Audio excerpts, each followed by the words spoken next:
Hey, boys and girls, I am back again to finish up our section on the 5 components of fitness.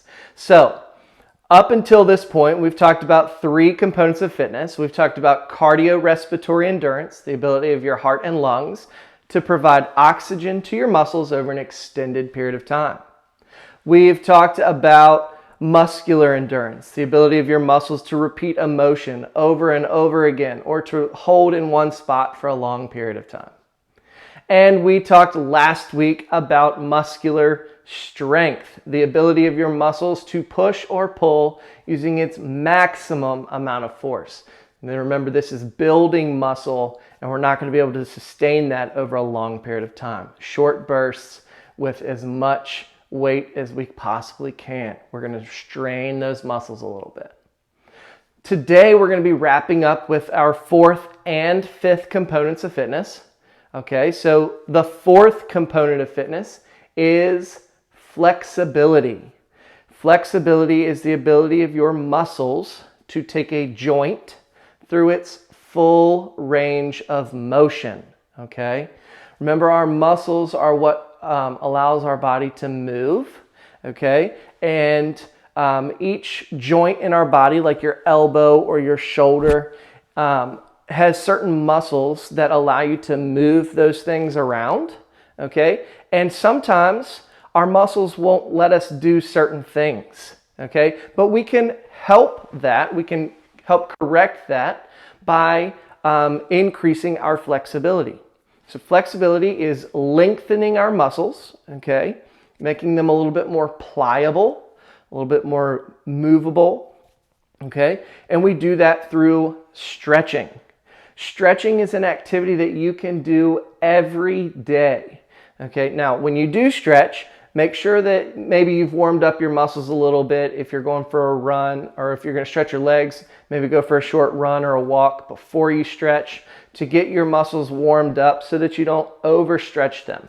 Overstretching can be bad because you can actually do what we call as pulling your muscles, which is separating your tendons and your ligaments. We don't want to do that, okay? So warm up your muscles a little bit before you begin stretching, but stretching will help increase our flexibility, okay? So in your Focused Fitness Challenges, we had several activities that dealt with your ability to stretch, okay? So one of those was the arm stretch, that test where you had to reach back behind your back and up like this and try and touch your fingers, okay? So that is a measure of flexibility.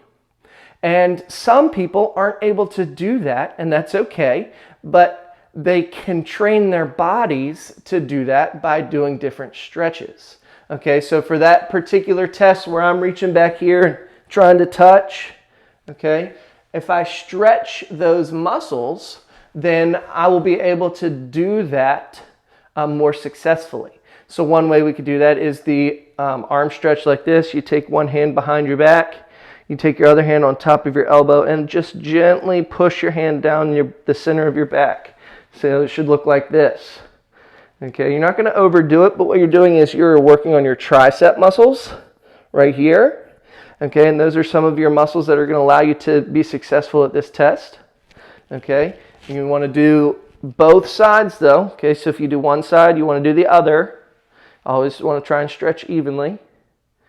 Okay, and shake them out a little bit. All right, and then you can take your other hand and just try and reach up as high as you can, and you're going to be stretching your deltoid muscle, which is right here, which is the other muscle in this test that you are going to be working on in order to complete that test successfully, that challenge successfully. So if you can stretch daily, you're going to increase your flexibility, and you'll be able to go further and further and further. Okay, so my challenge for you for flexibility is to stretch every day this week. Stretch your arms, stretch your legs, stretch your back, okay? And I'm gonna put in our presentation here several different stretches that you can use throughout the week, okay?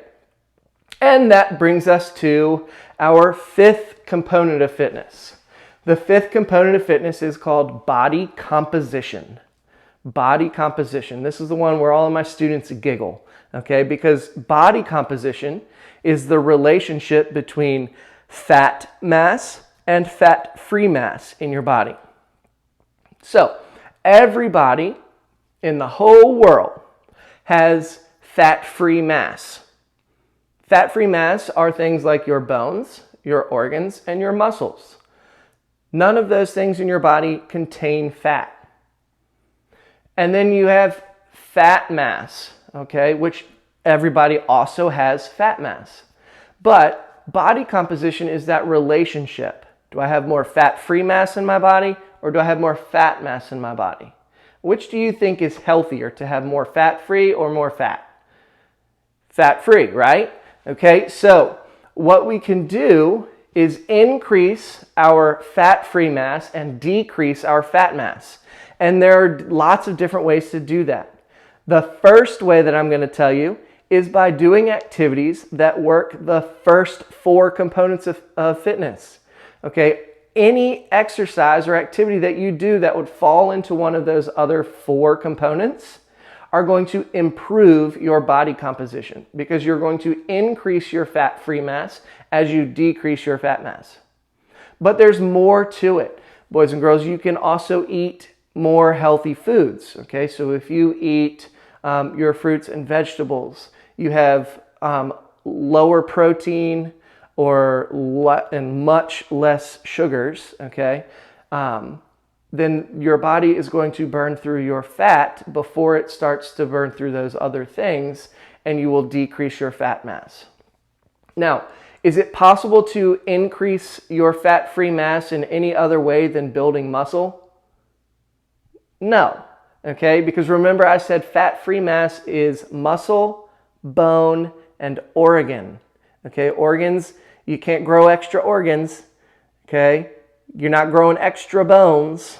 So the only way that's left is by increasing your muscle mass. And we do that, remember, by increasing our muscular strength. We build that muscle.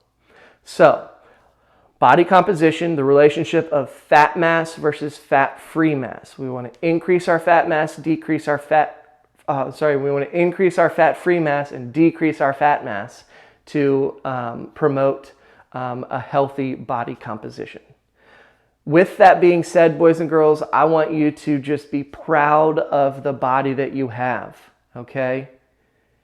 It's wonderful just the way that it is, but we want to work on that body composition so that we can increase how long we're able to live and function healthily, okay? So we do want our body composition to be healthy. So that's why I'm giving you all of these tips on how to be active and moving. And then later on, we're going to get into some nutrition on how to eat properly and what kinds of things we should be including in our diet. So I hope that you all had a great time and that maybe we can add these different components of fitness into our daily routines.